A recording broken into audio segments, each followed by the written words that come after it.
할렐루야, 반갑습니다. 반갑습니다. 예레미야 51장 12절 말씀으로 여호와의 깃발을 세우란 제목으로 은혜 나누기를 원합니다.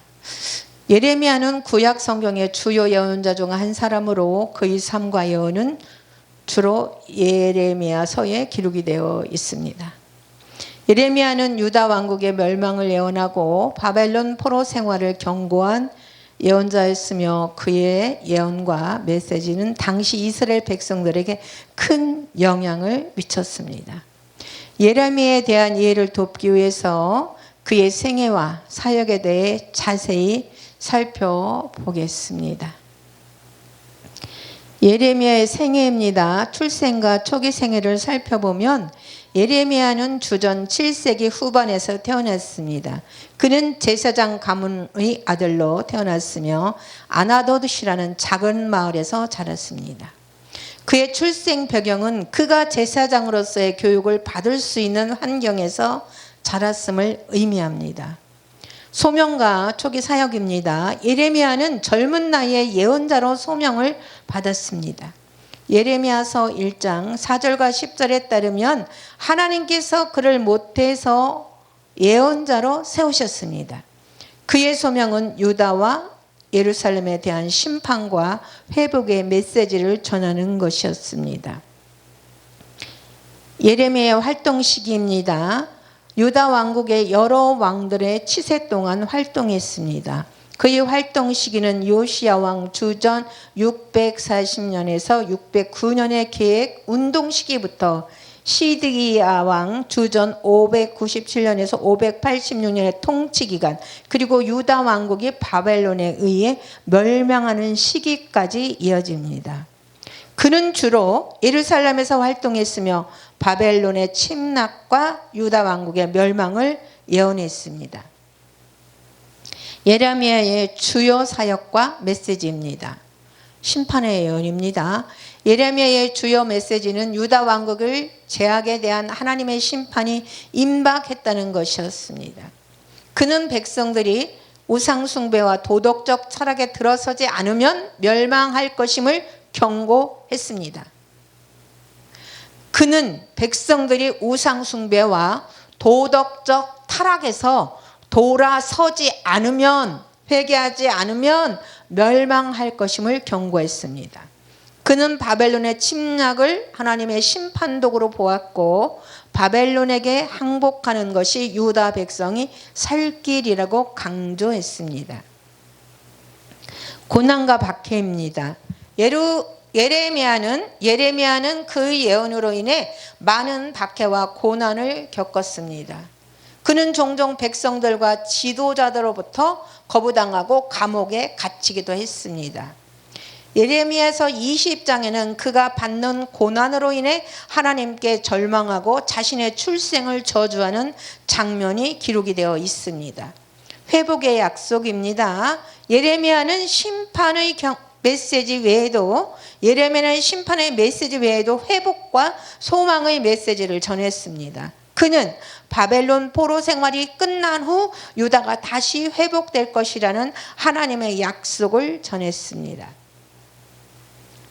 예레미야서 31장에는 새 언약에 대한 약속이 나와 있는데 이는 하나님께서 그의 백성과 새로운 관계를 맺을 것을 예언합니다.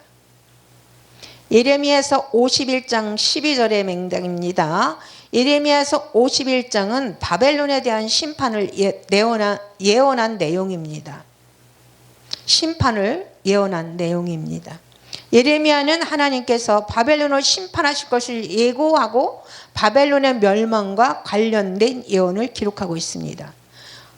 51장 12절에서는 바벨론의 멸망이 임박했음을 상징하는 구체적인 장면이 나옵니다. 이 구절은 예레미야의 전체 사역과 메시지의 연장선상에서 이해될 수 있습니다. 예레미야는 유다의 멸망을 예언할 뿐 아니라 유다를 침략하고 멸망시킨 바벨론의 심판도 예언한 것입니다. 이는 하나님의 공의와 심판이 모든 민족에게 대한 공평하게 이루어짐을 강조한 것입니다. 이와 같은 배경 지식을 바탕으로 예레미야서 51장 12절을 더 깊이 이해할 수 있을 것입니다. 예레미야의 생애와 사역은 그의 예언을 통해 하나님의 메시지를 전하며 그 당시와 현재 모두에게 중요한 교훈을 제공합니다. 본문입니다. 예레미야 51장 12절 말씀. 여호와의 깃발을 세우며입니다. 깃발을 세우고 바벨론 성벽을 향하여 수비를 굳게 하라. 파수꾼을 세우고 방비벽을 배치하라. 여호와께서 바벨론 주민에게 하신 말씀을 정하고 그가 말한 모든 것을 시행하리라. 아멘. 사랑하는 여러분, 오늘 우리는 예레미야서 51장 12절을 중심으로 여호와의 깃발을 세우고라는 제목으로 말씀을 나누고자 합니다. 자, 이 구절은 우리가 신앙생활에서 어떻게 깃발을 세우고 하나님께서 우리에게 주신 사명을 이루기 위해 어떻게 준비해야 하는지를 보여줍니다. 깃발을 세운다는 것은 군대에서 중요한 상징적인 행동입니다. 전투 중 깃발은 군대의 위치를 표시하고 군사들에게 방향을 제시하며 집결할 장소를 알려주는 역할을 합니다. 사랑하는 여러분, 영적으로도 마찬가지입니다. 우리 삶에서 깃발을 세운다는 것은 하나님께서 우리의 충성을 표명하고 우리가 창조주 하나님의 백성임을 밝히 드러내는 것입니다. 깃발을 세운다는 첫 단계는 우리의 믿음을 공공연하게 선언하는 것입니다. 이는 우리 삶 속에서 하나님께서 주신 사명과 비전을 드러내는 일입니다. 가정에서, 직장에서, 교회에서 우리는 하나님의 사랑과 진리를 높이 들어야 합니다. 두 번째로 예레미야는 수비를 굳게 하라고 합니다. 이는 단지 물리적인 방어를 의미하는 것이 아니라 우리의 신앙을 지키기 위해서 영적인 방어를 철저히 하라는 뜻입니다. 우리는 영적 전투에서 언제나 깨어 있어야 하며 하나님께서 주신 갑옷으로 무장을 해야 합니다.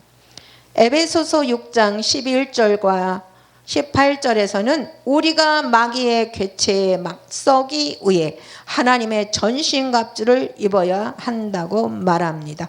우리가 마귀의 궤체에 맞서기 위해서 하나님의 전신갑주를 입어야 한다고 말하는 것입니다. 진리의 허리띠, 의의 흉배, 평안의 복음의 신, 믿음의 방패, 구원의 투구, 성령의 검인, 하나님의 말씀으로 무장해야 합니다. 이는 우리가 매일의 영적 전투에서 승리할 수 있는 유일한 방법입니다. 파수꾼을 세우고 방비벽을 배치하라. 예레미야는 또한 파수꾼을 세우고 방비병을 배치하라고 말합니다. 이는 우리가 혼자가 아닌 공동체로서 서로를 지키고 돌봐야 함을 의미합니다. 파수꾼은 적의 접근을 경고하고 방비병은 공동체를 보호합니다. 우리는 교회 공동체 안에서 서로를 격려하고 기도로 돕고 믿음 안에서 성장할 수 있도록 도와야 합니다. 히브리서 10장 24절과 25절에서는 서로 돌아보아 사랑과 선행을 격려하며 모이기를 피하는 어떤 사람들의 습관과 같이 하지 말고 오직 권하여 그날이 가까움을 볼수록 더욱 그리 하자고 말합니다. 서로 돌아보아 사랑과 선행을 격려하며 모이기를 피하는 어떤 사람들의 습관과 같이 하지 말고 오직 권하여 그날이 가까움을 볼수록 더욱 그리 하자고 말씀합니다. 우리는 서로의 신앙을 지키기 위해 서로를 돕고 격려해야 합니다. 하나님의 말씀을 신뢰해야 됩니다. 마지막으로 예레미야는 하나님께서 바벨론 주민에게 주신 말씀을 정리하고 그가 말한 모든 것을 행하신다고 선언합니다. 이는 하나님의 말씀은 반드시 이루어진다. 하나님의 말씀은 반드시 이루어진다는 것을 믿으라는 뜻입니다. 우리는 하나님의 약속을 신뢰하고 그분의 말씀에 따라 우리의 삶을 살아가야 합니다. 하나님께서는 우리에게 소망과 미래를 약속하셨습니다.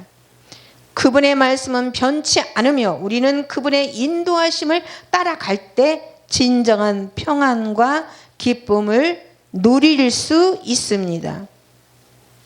결론입니다. 사랑하는 성도 여러분, 오늘 우리는 예레미야서 51장 12절 말씀을 통해 여호와의 깃발을 세우고 하나님께서 우리에게 주신 사명을 이루기 위해 어떻게 준비해야 하는지를 배웠습니다.